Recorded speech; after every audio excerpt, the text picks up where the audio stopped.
If you follow my channel, you'll know that reviewing or critiquing games is not something I do. Whenever I enjoy a piece of media, I will instead either overanalyze one aspect of it or use it as an excuse to talk about topics that I find interesting. This is deliberate because I'm a nerd. I enjoy solving obscure problems, learning about new things, and sharing that knowledge with others. However, with Return of the Obra Dinn, I felt as if this was not appropriate to do. It is no exaggeration to say that this is easily the best indie game I have ever played, so I wanted to make this video to convince you all to give it a go as well. Instead of delving deep into 19th century naval history or analysing whether an insurance report is accurate or not, let's instead talk about why this game redefined a genre.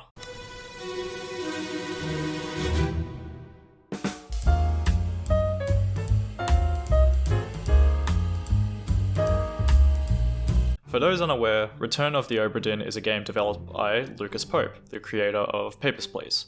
5 years after sailing out from London, the merchant ship Obra Dinn returns with damaged sails and no one on board. You're an insurance investigator for the East India Company, tasked with figuring out what happens to all 60 crew members. If this already sounds interesting to you, I suggest you go and play the game right now. While this video does not contain any major spoilers, I will discuss the beginning in detail.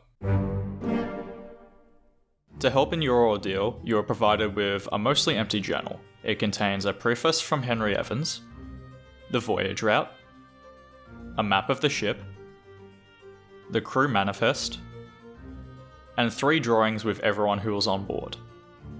You're also provided with the Memento Mortem, a mysterious pocket watch. Open it next to a corpse, and this happens.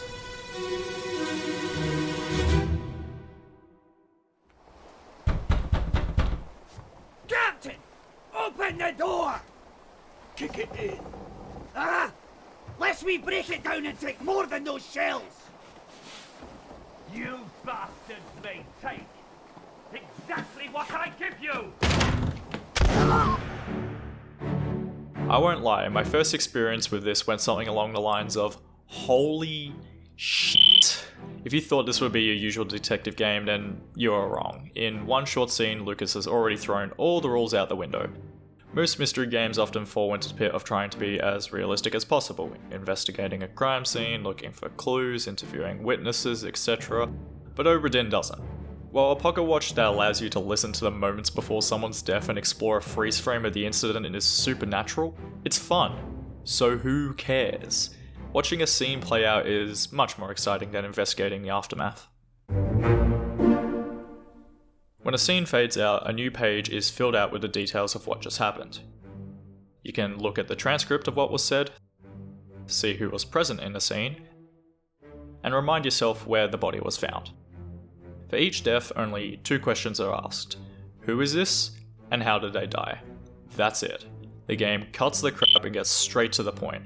Frankly, we don't care about what gun was used, the clothing the killer was wearing, or what they ate for breakfast that morning. Just the event itself. From the scene we have just watched, we can make some deductions about what just happened. Clearly the victim was yelling for the captain, meaning Robert Witterell is who shot him. Unfortunately, we have no way of identifying the name of the person who died. Deducing the names of each crewmate is where the difficulty of Obra Dinn comes from. So let's walk through the first proper deduction you might be expected to make. If you would like to avoid being spoiled the name of this crewmate, then skip to this timestamp here. Going through one of the 60 fates will not ruin the experience of the game though, so it's your choice whether to skip or not. After a few more death sequences, we get to this one with the captain. Abigail, your brother, my friend, I shot him dead. From this dialogue, we now learn that the person the captain shot was Abigail's brother. How do we figure out who this is though? That's where the journal comes in handy. Looking at Abigail's last name in the crew manifest, we can see that it's the same as the captain's. This indicates they are married, which is why Robert referred to her as his love. Additionally though, she also kept her maiden name, Hoskett. Only one of her crew members shares this, her brother, and the first mate, William Hoskett. Therefore, we can deduce that the man who was shot by the captain earlier was his friend, William. Deductions like these are not handed to the player, instead they must use the information given to figure it out from themselves. Absolutely anything can be a clue. Names, dialogue, appearance, accessories, accents, clothing, locations on a ship, who people are standing with. none of this is explicitly hinted at, leaving it up to the player to figure everything out themselves. The game even tells you that it will not be easy and decisive information is rare. Why is this so good? Because not pointing things out actually respects your f***ing intelligence. Too many detective games have a habit of just shoving you in the direction of where to go next. There's no discovery, no figuring things out for yourself, just map markers. Even if they don't, the existence of multiple choice questions and answers can often just give away what happened to the player with no critical thinking involved. Contrast that to Obra Dinn. There's no map markers, no telling you where to look, no hints or clues, and so many options for deaths that you cannot possibly randomly guess. The game expects you to figure everything out on your own, and by doing so, trusts the player's ability to work this shit out with no handholding.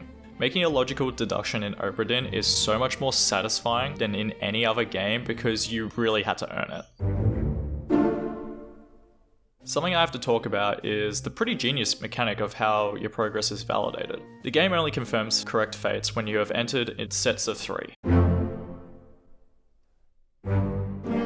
It may seem weird that the book can just magically tell when you're right 3 times, but again, it's fun, so who cares?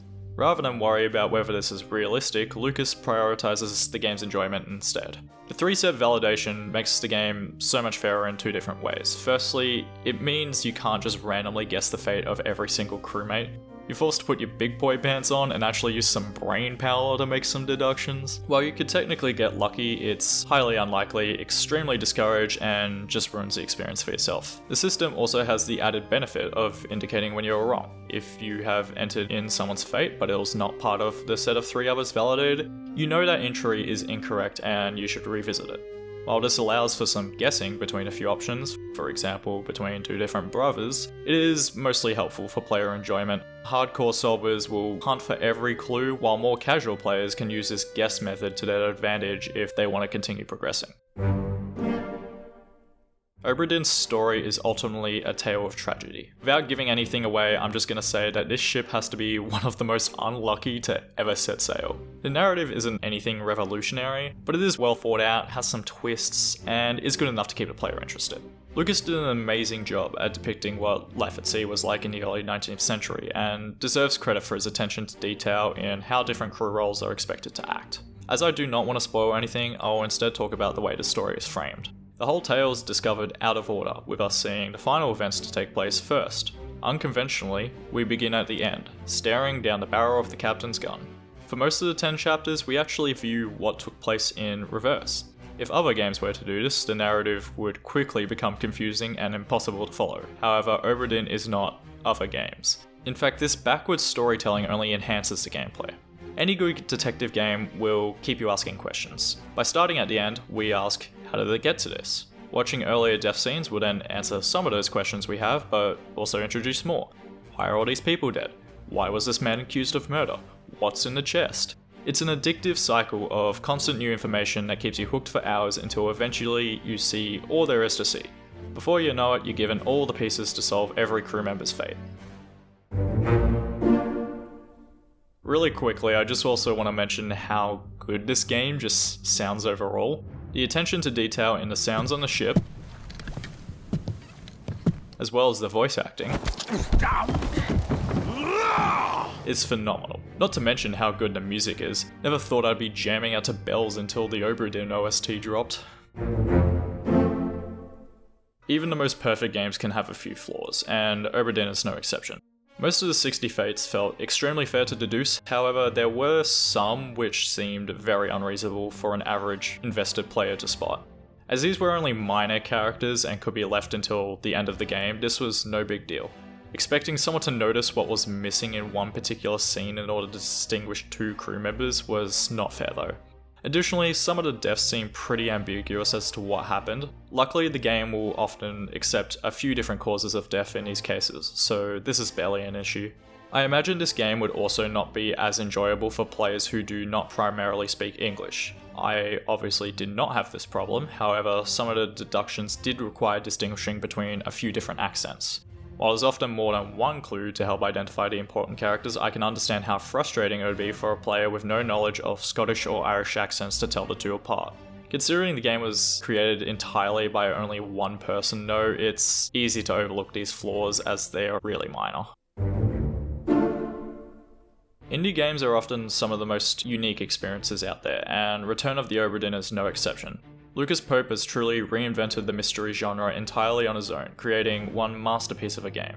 While it saddens me that I'll never be able to experience using the Pocket Watch for the first time ever again, it excites me to think of what could be.